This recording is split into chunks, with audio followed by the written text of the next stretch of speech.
네, 안녕하세요. 한의사 이경입니다. 오늘 말씀드릴 거는요. 여러분들이 쉬운 다이어트를 하기 위해서 꼭 고려해야 되는 아주 중요한 요인을 하나 알려드릴 거예요. 자, 다이어트를 할 때 저는 굉장히 중요하게 생각하는 2대 축이 있어요. 첫 번째는 당연히 식이겠죠. 자, 두 번째는 뭘까요? 여러분들 운동이라고 생각하셨죠? 네, 운동 중요하지만 제가 운동보다 더 중요하게 생각하는 두 번째 축은요. 바로 수면입니다. 자, 수면은요. 여러분들이 생각하시는 것보다 여러분들 몸에서 지방의 축적, 여러 가지 피로물질이 쌓여서 만성염증 상태로 넘어가는데 굉장히 중요한 작용을 해요. 자, 우리 몸이 똘똘하게 잘 돌아가기 위해서는 외부에서 들어오는 양질의 영양소 굉장히 중요하고요. 또 하나는 몸이 그때그때 재생을 해서 최적의 상태로 만드는 게 굉장히 중요하죠. 흔히 나는 너무 과로해서 힘이 들어서 살이 쪽 빠졌어 하는 분들이 있으세요. 자, 이분들은 의외로 건강한 분들이에요. 그런데 고도 비만인 분들은 어느 정도 단계가 지나면 반대의 상황이 생깁니다. 굉장히 피로했거나 그러면 다이어트를 하는 과정에서도 도리어 멈추게 돼요. 이분들은 수분이 저류되고 수액대사가 잘 진행이 안 되고 또 신진대사가 떨어지니까 도리어 그나마 노력했던 그 결과의 산물인 체중 감소가 안 일어나게 되고 몸의 염증 물질은 더 많아지게 되고 과로를 더 느끼게 되는 거죠. 자, 이거는요. 우리 몸이 최적화되어 있을 때 쓸모없는 지방, 과다해진 지방이 더 잘 빠진다는 걸 말해주고 있어요. 자, 이게 제가 두 가지 예를 들어드릴게요. 수면에 대한. 다이어트 관리를 해드리면서 제가 제일 힘들어하는 환자분이 있어요. 어떤 경우냐면 3교대 근무하시는 분들. 수면 조절이 잘 안 돼요. 자, 이런 일을 하시는 분들은요. 생체 리듬하고요. 기본 생활 환경하고 다 바뀌다 보니 이게 어그러지게 돼요. 이런 문제가 생기면 피로도도 축적이 되지만 지방 축적에 관여하는, 즉 살을 찌게 만드는 여러 가지 내분비 호르몬들의 역할들도 다 교란이 와요. 그러다 보니 체중이 잘 찌기도 하지만 또 하나는 빠지지 않아요. 다이어트 효과도 느리게 나타나게 돼요. 두 번째 수면의 문제를 갖고 오는 분들은 뭐냐면 생활은 그런 게 없는데 직업상의 문제는 아닌데요. 불면증을 앓고 계시는, 수면장애를 앓고 계시는 분들이에요. 예전에는 수면장애가 갱년기 환자분들한테 흔하게 왔지만 요즘 제가 진료하면서 참 놀랍다고 느끼는 게요. 젊은 분들도 굉장히 흔하게 오고요.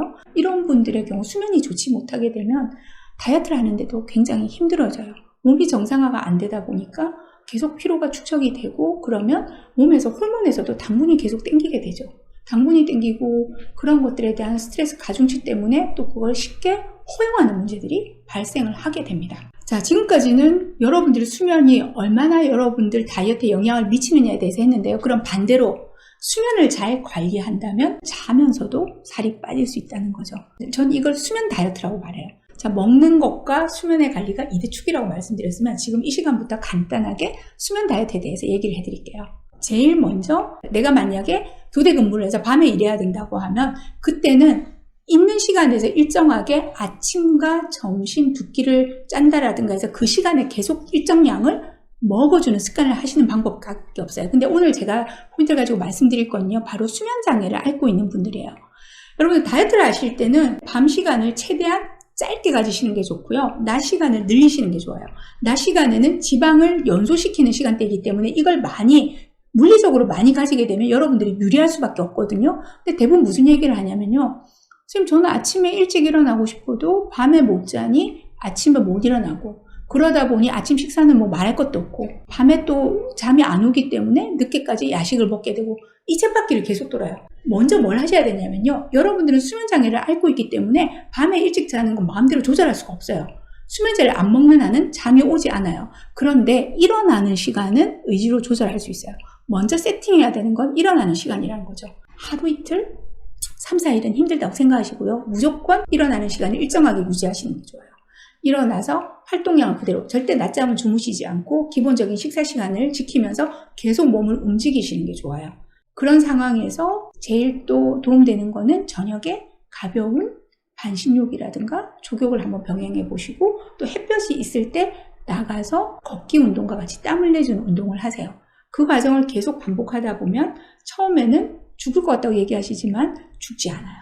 그러니까 너무 힘들다면 수면제를 어쩌다 한 번씩 도움받는 것도 저는 괜찮다고 말씀드리거든요. 근데 이 과정에서 대부분은 수면이 잡히기 시작해요. 어느 정도 지나면 1시에 잠이 오기 시작하고 또 피곤해서 12시에 잠을 자시는 경우도 있어요. 근데 언제 잠들었건 일어나는 시간을 세팅하는 것은 굉장히 중요해요. 이렇게 여러분들이 하는 과정에서 낮 시간을 길게 쓰면서 여러분들의 몸에서는 지방을 태우기 시작하고, 두 번째는 규칙적으로 되는 과정에서 어그러져 있던 여러 가지 호르몬들, 식욕을 일으키게 하는 호르몬들 또는 식욕을 억제시키는 호르몬들, 문란이 왔던 이 호르몬들이 자기 자리를 정상을 찾아가기 시작해요.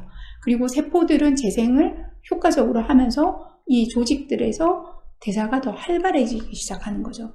여러분들이 수면 시간을 잡는 것은 다이어트에 굉장히 중요한 요소라는 것 꼭 기억하시기 바랍니다. 감사합니다.